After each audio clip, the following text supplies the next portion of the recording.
the U.S. is claiming credit for destroying ISIS, when in reality, Iran, Hezbollah, the Syrian government and the Syrian army, and Russia were the leading forces that broke the back of ISIS. You're not allowed to mention that in mainstream corporate media.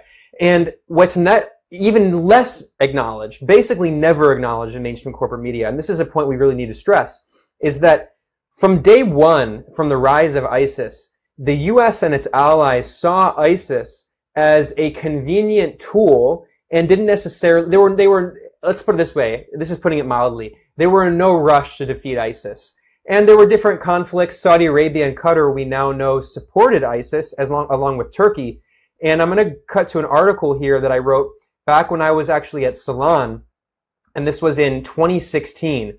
The article is titled, U.S. NATO-backed Israeli think tank, Don't Destroy ISIS. It's a useful tool against Iran, Hezbollah, and Russia. And in this article, I talk about how the director of a think tank that, again, is directly supported by the U.S. Embassy in Israel, it does contract work for NATO. So this is directly part of this imperialist war machine. The director of this think tank, who is a leading Israeli commentator who worked in the Israeli government, he said very openly, quote, the continuing existence of the Islamic State serves a strategic purpose. He said ISIS, quote, can be a useful tool in undermining Iran, Hezbollah, Syria, and Russia. So, I mean, this just says everything right there. And then we have an article at the Gray Zone going back several years now that looks at some of the leaked emails from Hillary Clinton that were published by WikiLeaks. And of course, WikiLeaks publisher Julian Assange is in prison being tortured right now. And this is an article I wrote back in 2016. This leaked Hillary Clinton email from 2014 cites U.S. Western intelligence services saying that they knew that Saudi Arabia and Qatar were supporting ISIS. Of course, NATO member Turkey was supporting ISIS as well.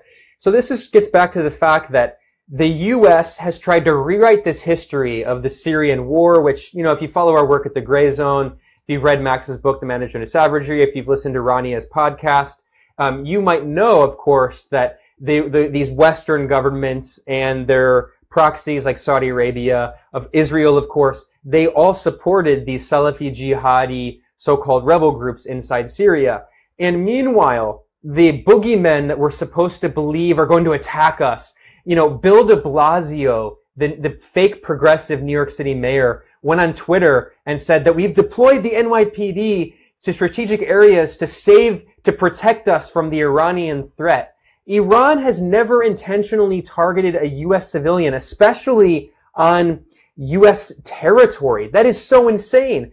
And the LAPD did the same thing. There's this intentional fear campaign as if Iran is somehow like the actual Salafi jihadi terror groups that the U.S.'s allies were supporting and Iran was fighting. So we have to push back against this narrative that Iran is somehow like Al-Qaeda and ISIS. Iran is one of the leading forces fighting Al-Qaeda and ISIS. And why?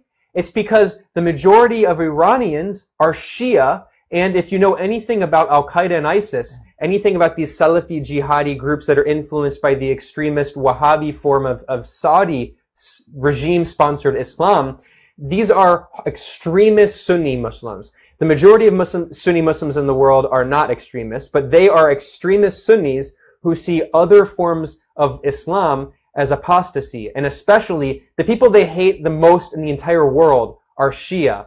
And Iranians are Shia, many Syrians are Shia. So the only way that the corporate media and the US government can try to conflate these countries together and act as though Al-Qaeda and Iran and all these Muslims are the same, they can only do it because of ignorance and Islamophobia. But the reality, again, to stress this point, is that Iran and the IRGC and leaders like Qasem Soleimani were the leading forces in defeating ISIS. And to quote the major Iranian scholar Mohammad Marandi, as he's been repeating again and again, were it not for generals like Soleimani and the Iranian military, the black flag of ISIS would be hanging above numerous Middle Eastern capitals right now, including potentially Baghdad in Iraq and potentially Damascus in Syria. And the U.S. is directly responsible for the rise of ISIS.